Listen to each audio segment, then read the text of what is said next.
everybody, my name is Matthew, and today we will be discussing the Dragon Ball Z alternate timeline theories. These theories have plagued the internet via forums and videos. Not to mention, as a kid, after watching the anime, all of my friends tried to figure out the continuities ourselves. Needless to say, no one has given a perfect theory. At least, that's what I stand by. Most fans and watchers of DBZ have settled for the fourth unseen timeline theory that elaborately explains Cell's origins. Only one thing: it's convoluted to Hitful and back. Not only is it confusing, it doesn't make a lot of sense when comparing it to important information. And I'm not a fan of it. I researched to draw to one possible theory that perfectly explains it all and fits with all of the details and information given without any assumptions and without drawing any conclusions to a fourth unseen timeline. I have come up with the best possible theory that answers all of the questions and has its underlining proof. Are you excited? You should be. Let's get started. Of course, we all know the story. In the not-so-distant future, after the destruction of planet Namek, Goku dies of a terrible heart virus, and then two cyborgs, androids, appear and wreak havoc on the world and ultimately eliminate the Z-Fighters. Who all remain are Trunks and his mother Bulma, who in a last-ditch effort makes a time machine for Trunks to go back in time to change the future, by warning Goku of the androids and giving him the medicine to fight off the heart virus. But things didn't go as planned, and it gets kinda complicated. Ultimately, what happens is, instead of changing his own future, Trunks has made a separate alternate timeline that for some reason gives the Z-Fighters 3 additional androids, 19, 20, and 16. And then there's Cell, whose origins, as he stated, is another android created by Dr. Gero, who came from the future, killing Trunks and stealing his time machine. With the proper time and training, the Z-Fighters take out Cell, restore the world, and Trunks goes back to his proper timeline. Then he takes out the androids and Cell all by himself, thanks to his intense training in the hyperbolic time chamber. But the show doesn't answer certain questions that left us all kind of confused. Like, where did the androids come from? And how did Trunks not know about them? How is it Goku dies at the same time Trunks is born, but in the alternate timeline, he's attacked by the virus long after Trunks is born? How are the alternate timeline androids stronger than the unaltered timeline? And, most importantly, how did Cell make his way back in time? Well, today, I have all the answers. Mind you, they may all be simplistic assumptions, but this is the best I can do. As you may have guessed, time travel is already absurd, just as absurd as Dragon Ball Z and how it abuses physics. So, trying to understand time travel in this universe would be like trying to make a chicken live birth a T-Rex. Oh, it's probably possible, we just don't know how. So, I'm not going to say that my theory has any relativity behind it. I'm not about to plug in a possible code of numbers, because to be honest, our best, if not only reference to any of this is Toriyama. How did there end up being more androids? Well, other than Toriyama's editor's distaste for the designs forcing Toriyama to make other antagonists, this is probably the easiest to figure out. The person who shares the story to Trunks is Bulma, who may have only gotten the shorter side of the story. Taking a new alternate future into account, 2 androids do appear in the city, but they aren't the androids that Trunks had been fighting.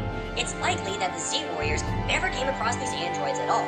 And then later on, Android 20, aka Dr. Gero, awakens 17 and 18, who then kill their creator and wreak havoc on the planet, killing all the Z-Fighters except for Gohan. How would the Z-Fighters not have seen these androids? Well, that's simple. In the original timeline, the Z-Fighters are not aware of them, and also they rely heavily on sensing enemy energy. They would not have been able to keep up with these androids and their movements, so it's likely that Bulma may have only heard one part of the story and stuck with it all those years. But wait, what about 16? Where was he in all of this? If you remember correctly, in Trunks' timeline featured in the History of Trunks movie, Goku dies at the same time Trunks is born. Yet in the alternate timeline, Goku starts seeing the effects of the heart virus long after his birth. In the alternate timeline, 16 exists, and what is his sole objective? To kill Goku. Now keep that in mind when looking back to the Trunks timeline. Goku is dead 1 year before the androids make their appearance. It's likely that because Goku is dead, Dr. Gero has no real reason to build and program 16. Thus, he would only exist in a timeline where Goku had not been killed by the heart virus. Why did Goku's heart virus attack him later in the alternate timeline versus the original timeline? Well, Goku now has the medicine, and he probably took a few doses and had to upkeep on those doses and more than likely forgot about it. Why would he forget? Really? Do I even have to tell you? Alright, well, what is it that Goku always has on his mind? Training! With the thought of 2 androids that will be his next greatest challenge in the future, training remains his prime concern, and also it's pretty obvious, Goku's not got the best memory anyway.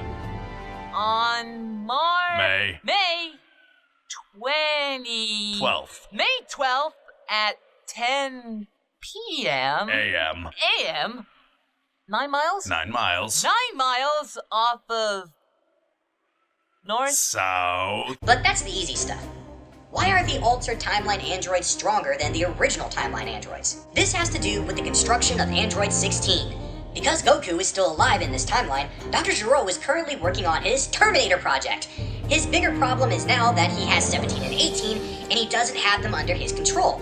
They are much stronger than he is, though he is also an android as well. It's likely that in the original timeline, Dr. Gero had the time to lower the power scales of 17 and 18 in order to better control them. It's still not enough though, as he usually has to resort to a kill switch. He has the time to do so because he is not working on Android 16. He has a full year's worth of open time. In the altered timeline, Dr. Gero has worked on 16, but is forced to wake up Android 17 and 18 in an emergency because of the Z Fighters, and even then he mentioned 16 is not ready or dangerous, meaning he was still long in development. He desperately needed time to lower their power levels to better control them. Maybe 16 was also supposed to keep the others in line in addition to terminating Goku, which would further explain how he was the stepping stone to bring a little humanity to the androids, something Dr. Gero desperately needed, but may not have had time to focus. After all, it is theorized that 16 is modeled after his deceased son, though he still relies on a shutoff remote. He had hoped he had not had to resort to shutting them down because of Cell. Why didn't either future Bulma or alternate Bulma tell Trunks and the Z Fighters where Dr. Gero's lab is?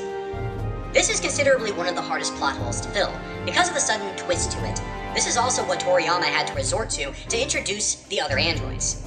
Future Bulma is unaware of Dr. Gero's lab location, and in the altered timeline, after the Z Fighters learn of the androids, alternate Bulma suggests using the Dragon Balls to search Dr. Gero down and take him out before he can make the androids. This would answer that this Bulma does not know the whereabouts of the lab. But later on, when she recognizes Dr. Gero from the flying pod, she then later explains to everybody where his lab is that she had learned of it through a magazine. Yeah, let's try to figure that one out. It's likely that future Bulma may have never come across this magazine by sheer coincidence. But why didn't alternate Bulma tell everyone where the lab was after reading the magazine? Well, if you recall, Vegeta and Goku stated that they didn't want to prevent the androids from happening. They wanted to fight them. It's likely that alternate Bulma stumbled across the supposed magazine, but she saw an image of Dr. Gero and read the article learning of his lab's rumored location within 3 years before their arrival. Bulma didn't tell the Z Fighters because she thought against telling them because they wanted to fight the androids. Jeez, can these guys just live in peace for once? I'm gonna have to say no. And by no, I mean hell no. The androids, as she knew them, kill their creator, which is supposed to be Dr. Gero. So in a sudden shock, she recognizes Dr. Gero from her pod and comes to realize the androids that the Z Fighters are facing off against are not the ones Trunks had warned about. Original future. What about Boo? And what about the other world and King Kai and others that show up later in the series? This is the hardest to answer. They were not thought of to appear later on because this is where Toriyama had planned to end the series, but of course was shoehorned to continue and leave with an impact. But for the sake of continuity, I will try. Boo was to be resurrected by Babidi, who had to rely on stealing energy from others. Well, there are no others on the planet in the future. No energy, no Boo. But what about King Kai? How come he was unable to do anything? With Goku being dead again by his side, Gamma could have sent him back just like what happened with Vegeta in the Boo series, as a last stand to fight against the androids. Hell, why not Piccolo, so that they can get the Dragon Balls again? I know there's a lot to work with in the series, but this is the one thing that was missing in the unaltered future. It's likely that because of the arrival of the androids is so soon and sudden, so many deaths occur all at once. Hope is lost. Maybe Goku and King Kai could only stand and watch, hoping for a better turnaround. In the Boo saga, with so many deaths happening, Otherworld was in constant peril of work sorting out souls. Same thing can be said here. The androids could have already tore the world apart and destroyed an inert Dragon Ball, preventing anything from happening. That would have been an easy fix to the continuity, but that's not what is explained. All that can really be said about it is that Otherworld and King Kai somehow did not have a way to help, and were forced to watch as the strongest warriors get torn down one by one. Plus, the majority of them have already been brought back by the Dragon Balls. They can't come back. If there was a question about the differences between the timelines, be sure to leave them in the comments so that I can analyze them and give an answer. Plus, if you have any better answers to the assumptions, please by all means comment them so I may read them. Before we get to the new theory, we must first debunk the old theory. The fourth unseen timeline theory is a popular one, but even it has its problems. Detective Q, or known then as Kamen on Kamen's Land, has a very long explanation video about this theory, and he goes into deep depths explaining the rules of time travel and so on. I'd highly suggest watching it. It has a ton of information. But even he states that there are some plot holes to the theory. Firstly, the theory states that Trunks went back further in time to get Dr. Zero's plans from the lab. Where do we see him do any of that in the show? We don't. But yes, I get it. It's unseen. When does he do it though? After he learns about the lab? Well, if he left to get the plans, does he come back? When does he go to the future to take out the androids? When does he come back from that? Does he? Because that's when Cell is supposed to kill him and take his time machine. Let's say he comes back and takes out the androids with the plans later. Well, he has to be trained with his father, because we see that happening. Does he take out the androids after the Cell fight? Maybe. Well, then what does he need the plans for? He's stronger now. Well, wait, if he's stronger now, how does he get killed by Cell? Too many questions, not enough answers. Secondly, didn't Trunks mention that his time machine had a limited amount of energy? This does get re-mentioned by Krillin later, so he does all these jumps in between this point of time in the saga, precisely 4 that we can count. Convenient plot hole? Or are we just missing something here? Because all of these additional jumps would have cost his time machine energy. Third, Cell even mentions that in his programming, he picked up data from Trunks during his fight with Frieza, but was never put into his design. That would assume Cell comes from a future that had already been altered by Trunks. Yet, we're actually told Cell comes from the original timeline, where the events of Frieza are handled by Goku and not Trunks. This is mentioned in the unseen timeline theory. And that future Trunks has destroyed the androids because of the plans that he took. But why would he travel a year beforehand? If this is his supposed time coordinates set by Trunks when Cell stole the time machine, plot holes again? Maybe. Fourth, implying that there are 4 timelines. We as the audience only ever see 3 cells. The cell that is the main villain in the series, the cell destroyed by Trunks and Krillin that belonged in the same timeline, and the future cell that is killed off by future Trunks at the end of the series. There is only speculation that there is a 4th cell that got killed off somehow in the unseen timeline, making it to where there isn't yet another cell for the Z Fighters to deal with. Not in the future, not in Super, never. We don't know what happened, but wouldn't it be best for the audience if we did know the outcomes of all the timelines without making so many assumptions? And lastly, and most important, in the talk with Trunks and the group, he establishes the butterfly effect, that changing any small thing in the past can have terrible repercussions in the future. As he finds out, he's created a new timeline where things are possibly worse for the Z Fighters. Whether in the alternate timeline or in the original timeline, Trunks makes note that he cannot use time travel to fix anything. He cannot fix his original timeline, nor timeline created by the time machine, and that doing any more time traveling and meddling with the past, he could otherwise damage another future of another timeline. So, it makes no sense for him to time travel at all after coming to this conclusion. And so, he doesn't! How can you possibly accept this theory if there are so many holes, so many questions, no answers, just assumptions in a character that has since decided that it cannot work? No. No. No. No. No. No. Hell no. No. No. Sorry guys, but this theory holds no water. So, let's try to figure this out together. We'll start here. How many timelines are there? Well, based on what we all gather from the show, there should be 3. Whether or not a 4th exists and is unseen is to be concluded. Timeline 1 is the original timeline, the History of Trunks timeline where the androids have destroyed most of the world and the Z Fighters are all dead. Timeline 2 is the Trunks altered timeline where Trunks is the one who kills Frieza and warns the Z Fighters about the androids. And Timeline 3 is the Cell altered timeline, or the main audience timeline that we see through the saga, where a future Cell time traveled to a year before Trunks arrives and sets in motion his plan to absorb the androids and attain his perfect form. Which timeline does the future Cell come from? Well, to answer this, we have to reflect on clues left by Cell himself. He has a less than brief explanation with Piccolo about where he comes from and how he came to this timeline. And these are the clues he leaves behind. 1. He's from the future, where the androids, as he puts it, are destroyed. But it's not mentioned how they were destroyed. It is only assumed by Cell that they were defeated by Trunks. It's a bit inconsistent, but in the Japanese dub, Cell says that he doesn't know, but perhaps they were defeated by Trunks. In the English dub, Cell says they must have been destroyed by Trunks, and finally, in DBZ Kai dubbed, he states Trunks has somehow managed to defeat them both. Ugh. The manga reads just as the Japanese dub as well.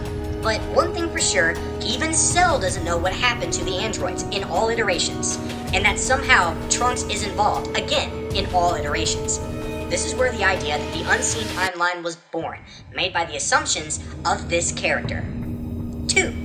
He steals the time machine from Trunks after killing him, and also mentions that he didn't know how to use the time machine, he just pressed the button that was preset. Piccolo then assumes that the reason Trunks was presetting the time machine was to come back to tell everyone that he had successfully killed the androids. But for some reason, it's a year before Frieza shows up. To clarify the year before problem, Trunks does mention that the time destination can be a quite bit off. It's likely that Cell, when pushing the button, wasn't in control of the time machine at all, thus landed him behind what was originally preset.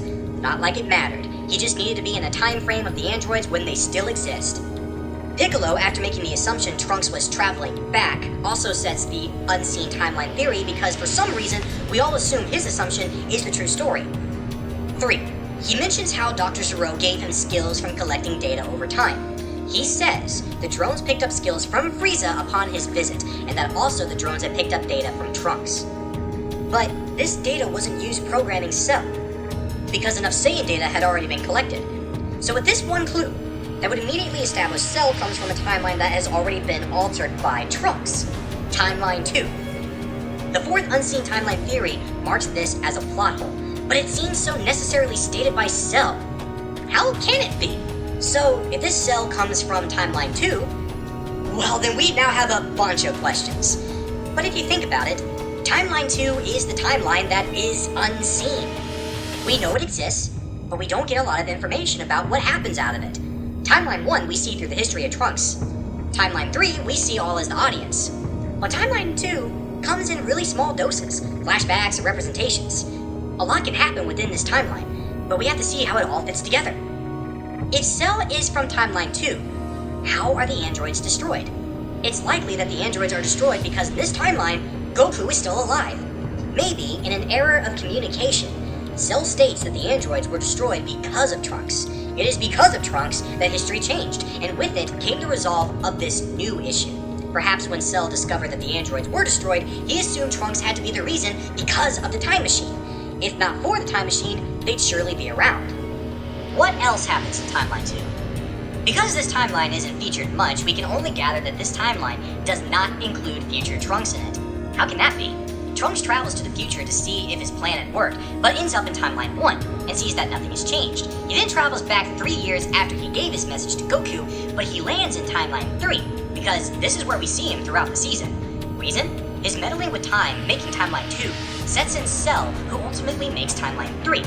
When Trunks travels back again, Trunks ends up in the currently tracked timeline, a timeline that still borders without change because the timeline has already been set by Cell. So without Trunks being in Timeline 2, what all happens? Well, first, let's take a look at this flashback from Cell after the point where he blows himself up and then regenerates back into his perfect form. We see Dr. Gero working on Cell with Android 17 and 18 leering around. If the events of Timeline 2 match up to the moment Trunks should arrive like he does in Timeline 3, Dr. Gero should be heavily scarred. Why isn't he? We'll prepare for an even darker explanation. Who tells the others where Dr. Gero's lab is? Bulma. Right. Who is the one who saved Bulma from Dr. Gero's blast when she hovered by? Future Trunks. So without him being there to save her, Bulma is either likely dead, but more presumably passed out. And she cannot relay where Dr. Gero's lab is in time. Baby Trunks is also in clear danger as well. Dr. Gero escapes without the others having a single clue of where he went.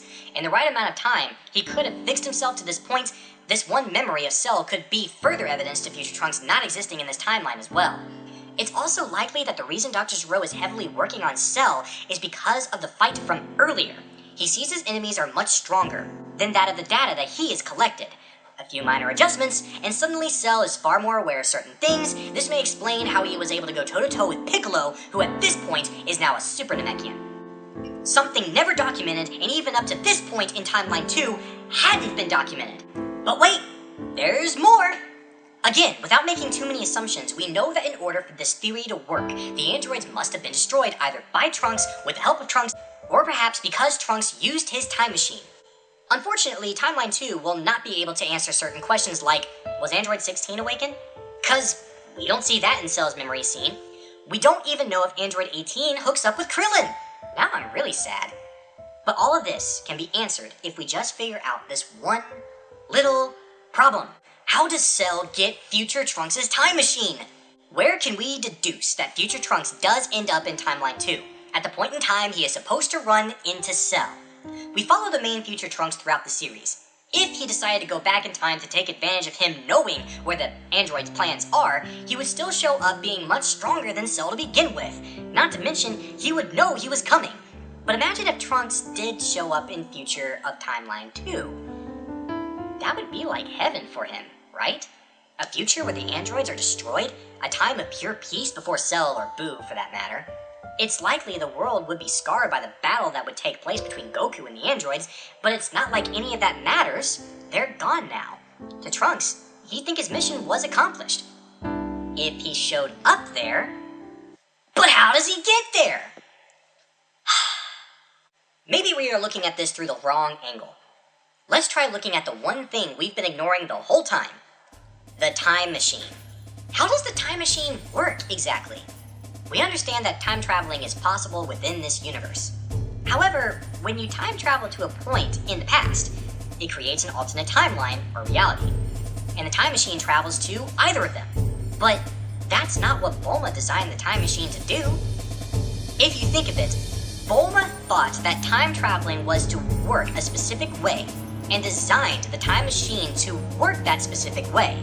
And the best example of the time machine Bulma was designing is the DeLorean in Back to the Future. Let me explain. Time travel in that series causes a new timeline, but deletes the old one, sort of overlaying it as a new timeline. McFly time travels to the past and changes it. In a matter of days, the timeline that McFly had come from slowly withers away, as it changes to according how much time he has left to fix it and bring it back, all coming to a specific moment. However, the timeline that he revives isn't the same. It's like the same, just better. That's what Bulma wanted. It only gets more complicated in part 2. McFly, while in the future, gets a sports almanac to take back to make a profit. But Old Man Biff, who is literally the bad guy in every possible iteration, steals the almanac and borrows the time machine to go back in time to give his younger self the almanac for profit, changing everything. McFly and the Doc go back to realize that the reality now is much like our reality now. Once they figured out what happened, McFly suggests that they go back into the future to get the almanac back from Old Man Biff. But that's not possible anymore, because they now exist in the alternate timeline. The time machine can only travel to the future of that timeline, making them have to go back to the past to take the almanac away from young Biff. So if time travel works the way it does in DBZ, and the time machine can go back and forward in time and across different timelines, how does the time machine know which timeline to send the traveler? Oh my holy God. It's only by coincidence that Trunks ends up in the future of his timeline when he travels. He realizes nothing worked. Maybe what he does still makes the events happen, so he goes back. But like we said before, if he time traveled to Timeline 2, it would appear to him that his mission was a success. He is home now, free from mechanical evil, only to then be killed by Cell. Wait a minute! The time machine doesn't know what timeline to take Trunks to, so it makes up for it by sending him to both! Multiverse theory's a bitch. If the time machine doesn't know which timeline to send Trunks, it's likely that it compensates by sending him to both timelines, meaning that one Trunks goes to Timeline 1, and another Trunks goes to Timeline 2. Doing this creates the dangerous butterfly effect that Trunks mentions after figuring out time travel. In this instance, not only would Timeline 2 Trunks in glory realize that his mission was a success, he is killed by Cell, preventing this Trunks from time traveling again. Otherwise, we'd have something like this happen. Wait! Who the devil are you? We're from the future. So are we. We're from the further future. We came to stop you. Why? What they did actually turns out to be damage-free. It's what you're about to do, stopping them, that causes utter bedlam. Oh, come on. Wait, stop! We're from the further future. What you guys do eventually works out. It's what you two are about to do that ruins everything. Stop! Don't do anything. Oh, for God's sake. This explains how there are two time machines, how there are two Trunkses, where one is killed. This also makes it pretty clear that there are 3 cells, one from each timeline, and they all get destroyed. This is my theory. How does it hold up? Well, just think about it. Anything can have happened in Timeline 2 because it's the hidden timeline. We don't exactly know of its events. What we do know is that this is where Cell comes from, and Cell states that the androids in his timeline are no more. So we are allowed to assume what happens, rather than state that Trunks did a lot more behind the scenes that we never see and that we can never clarify when and how. It makes much more sense to think something went wrong with time traveling to cause the event. Are there any plot holes? I'm sure someone can find one, but for right now, I think there may only be one. If the time machine works the way I think it does, then that means that anytime Trunks travels to the future, which happens at the end of the saga, then the time machine would likely split him up into alternate timelines again, right? So does that mean that in the future we will get yet another future Trunks? Or maybe after figuring out how time travel works, Trunks uses the time machine to correctly travel to the one and only timeline 1, where he carries out his mission. There you have it. If you enjoyed this video, hit the like button. But if you agree to this theory, share it amongst your social medias. Let everybody know. Let all the DBZ fans know. If you have any questions pertaining to this theory in general, comment below, and we'll see if we can find the answer together. Remember that it's not a fact. This is just a theory. A DBZ theory. Where's the moon? Where's the damn moon?